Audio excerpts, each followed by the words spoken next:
Presentations and resolutions. Yes, Mr. Begley and members of the board, we have two presentations scheduled this evening. Our first will be made by Mrs. Gina Gentry Fletcher, and that is in honor of School Board Recognition Month.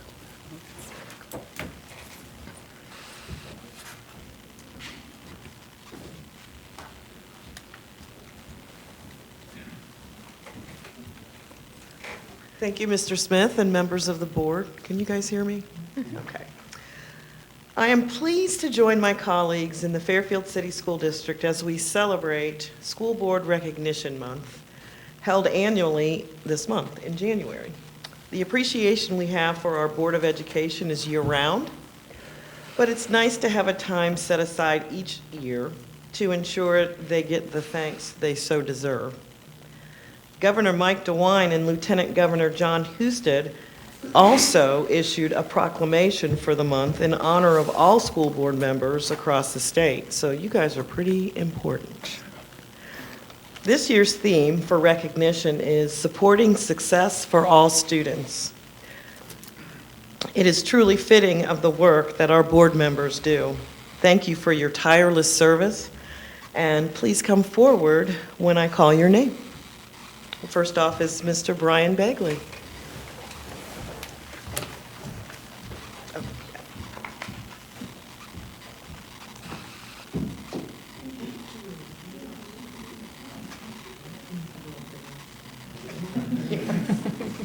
So everybody can stare at you. Mrs. Belina Shorter.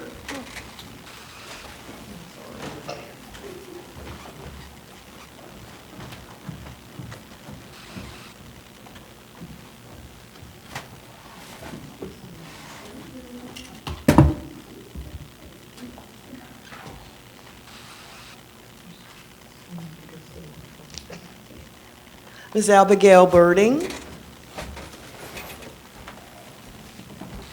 feel like we should applaud when they get called. So quiet.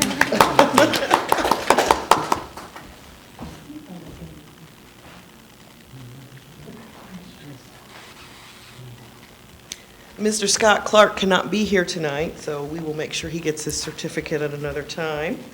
Next up is Ms. Jerry Gundrum.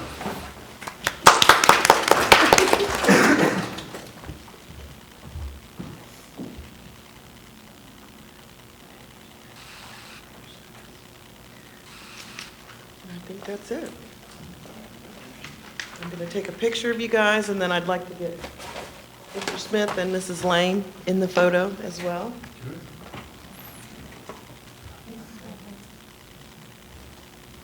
You want one with Alice and then one with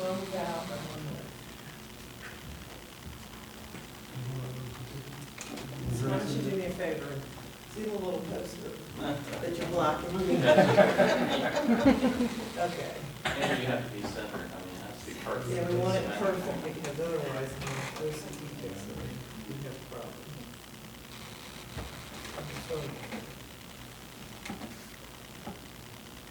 All right.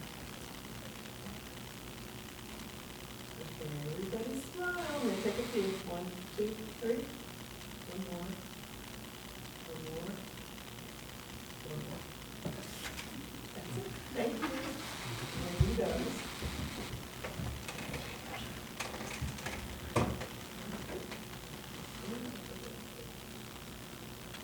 Okay, ready? 1, 2, 3. 1, 2, 3. One more. Awesome. Thank you guys. Congratulations. Thank you.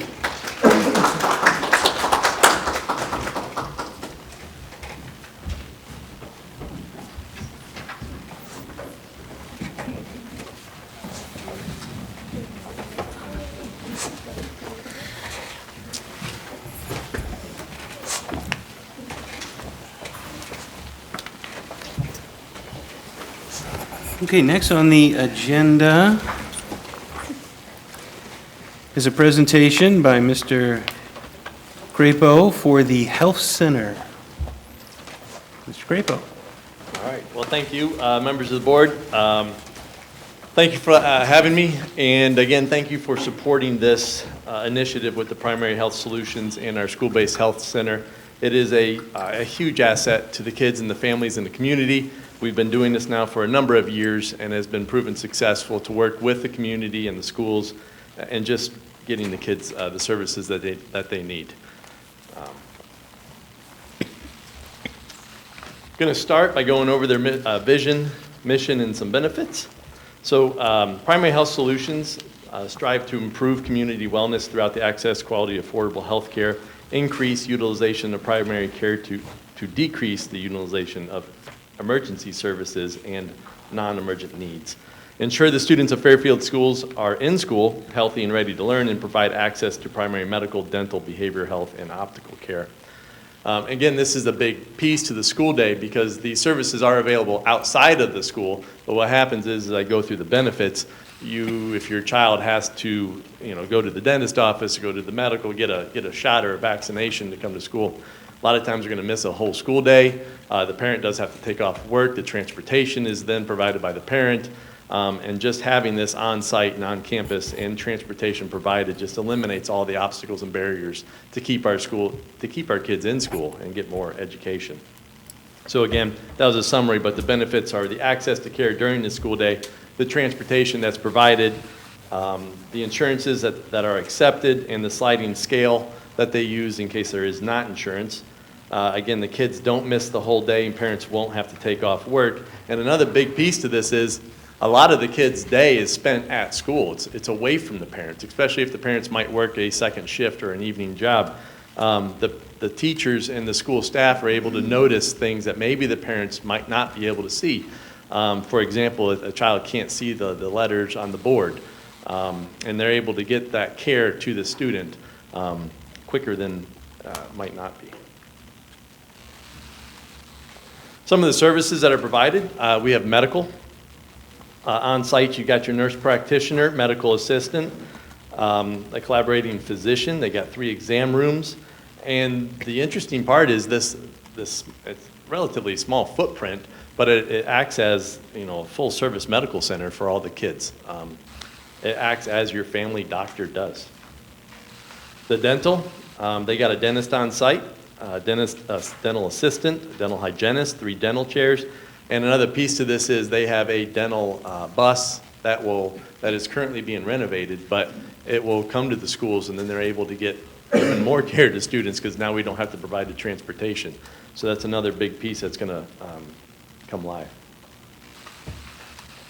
Vision services, this might be the greatest impact. As I see all the transports that take place each week, vision takes up a great number because the teachers are noticing what's happening in the school day. All the kids are screened for vision, and so we're able to pick up who needs glasses and get that service taken care of with Primary Health Solutions. So they'll go there for their dental appointment, they'll identify the need, what happens, and then they will come back to pick up their glasses. So again, the appointment takes place and the glasses are given without having to take a day off work by the parents.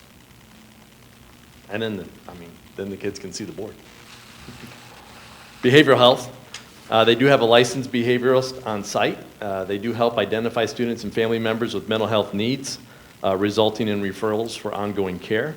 And screening will be in collaboration with the nurse practitioner. So they do work together in that building. Their operations are 8:30 to 5 o'clock.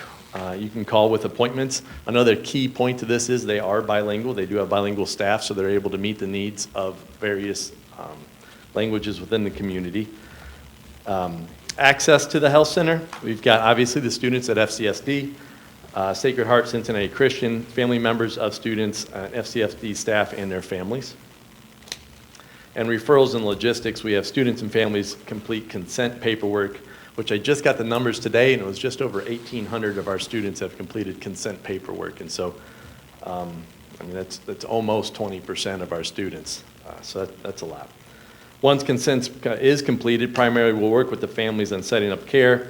Transportation is part of that consent process, so you can consent to say that's going to be our family doctor, that's where we're going to go, but I don't want transportation to take place during the school day. Or you can say, I do want transportation. It's up to the families if they want to opt for that transportation during the day. And then the parents are notified prior to the visit, after the visits, and are welcome to attend. And so that this does happen throughout the day.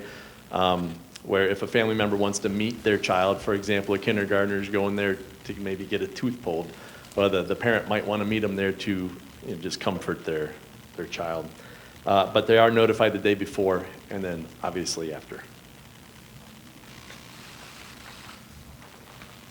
For the business aspect, this was started back, 16, 17 was the school year this first started, but there's been a lot of money, community money, that has gone in to help create this program and help it keep going. The insurance, another big piece to this is it manages the business aspect of the healthcare, including the hiring, the billing, all the business operations. So our job is really to provide the clients.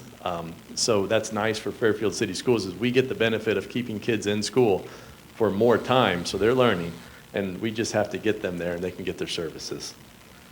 Patients without insurance will be seen on a sliding scale fee, so that's nice that they're able to work that into their structure.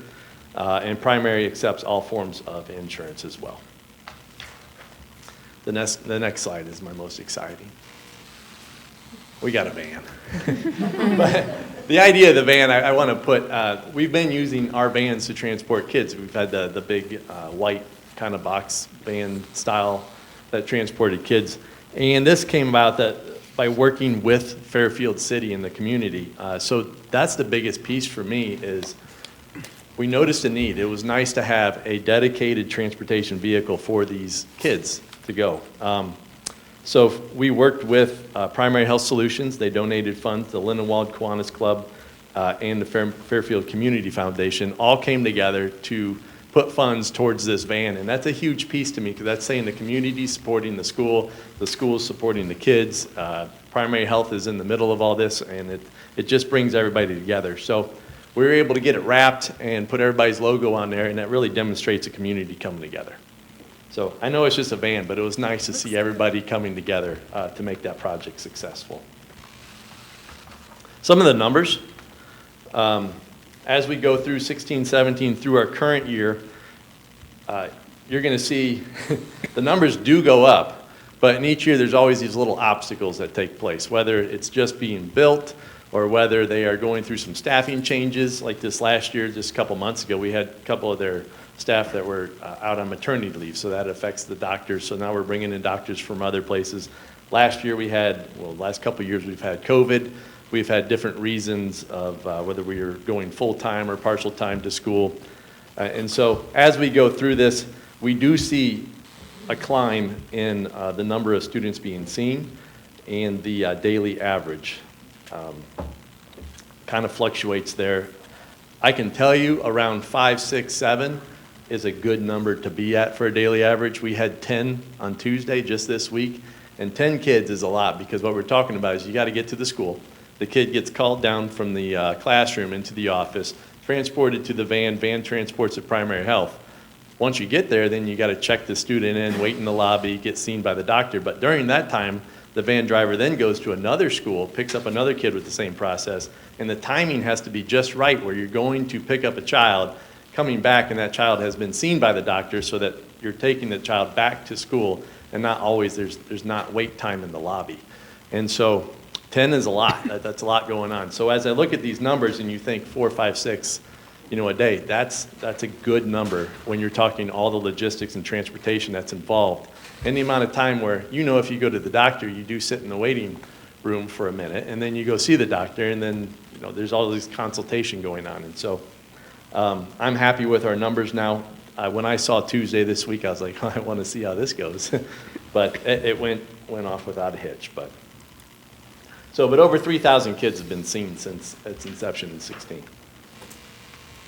As we go on throughout the year, the next few slides do show the daily average throughout the year. It's also broken down by building, and I'll let you guys look at that if you'd like on your packets.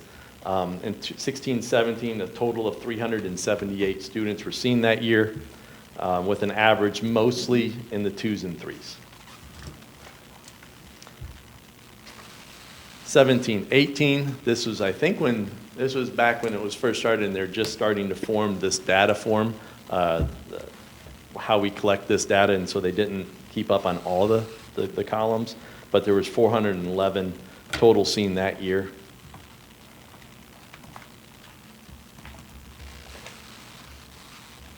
18, 19, you got 512. So again, that's almost double in 2 years. If we started with 360, now we're up to 512. I mean, it's a pretty big increase. 1920, if you consider the fact that we were not in school for the last couple months, we hit 642 with an average of 5.4. That was a great number, considering the last couple months were out. 2021, that year was our COVID year where there was a lot of disruptions in the school day, what the school day looked like for a lot of kids, and then a lot of kids were out. If you remember, we were doing the 14-day quarantines and so forth, so attendance was a little bit different that year, but 381 were seen that year.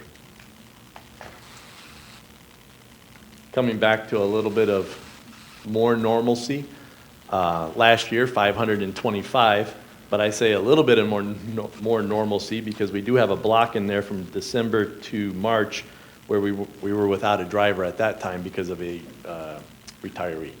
And so we were hiring a new driver. And then this year, we're at 324 up through December with an average of 4.27. This year is going great.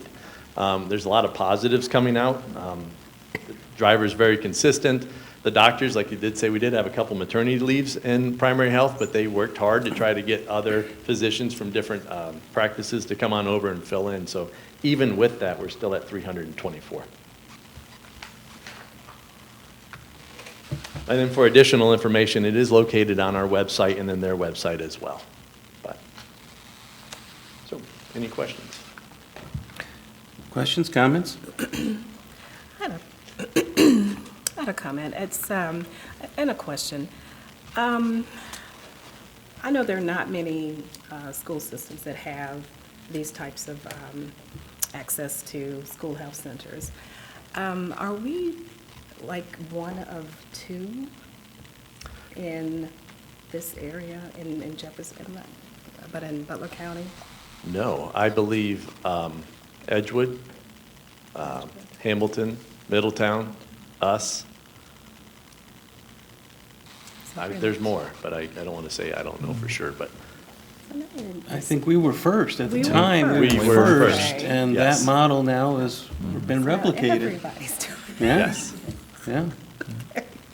Okay. I think it's highly successful, and really that transportation piece took down the last barrier, I think, for making this really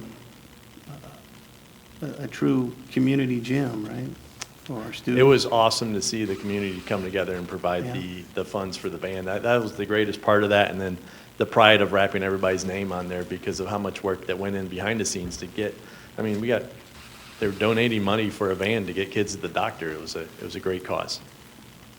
And when a parent comes to enroll their kid in the kindergarten center, do they get the information about the health center? Is it a part of the advertising? Well, is it a part of the package of information It's that on parents get? final forms, but they do take you, so it's not on our forms. We just direct you to their forms where you got to fill it out. Yep. I have a question. So this data just pertains to kids who were transported by us and saw by us. Is there kids outside of this that like the parents would transport themselves to the clinic? Like there are other appointments outside of what we have data from? Yes, because they do act as a normal physician's office. So they see our students during the day, but then they also see students in the community. I think this seems like a great program. I mean, I have a hard enough time trying to schedule my own doctor's appointments and then trying with my work schedule and then my daughter's doctor's appointments. And so I think this eliminates some barriers that may exist for a lot of people and gets kids, whatever eyeglasses, dental work, whatever it is they need, Yeah. easier. I mean, if you've got a few kids at home, and I can imagine it would be a challenge to get everybody scheduled to the dentist every 6 months, and then your eyeglasses, and then somebody needs a vaccination, and then someone gets sick. So just having the idea that the transportation and on-site breaks so many barriers and keeps kids in schools. Great, Right. yeah, I love the band. yeah, yeah. Appreciate the update. Thank you. Thank you so much. you. I was just going to note that I think it's amazing so far, the work you guys done this year alone, and I'm excited to see where you guys go for the rest of the year. So am I. Thank you. Thank you.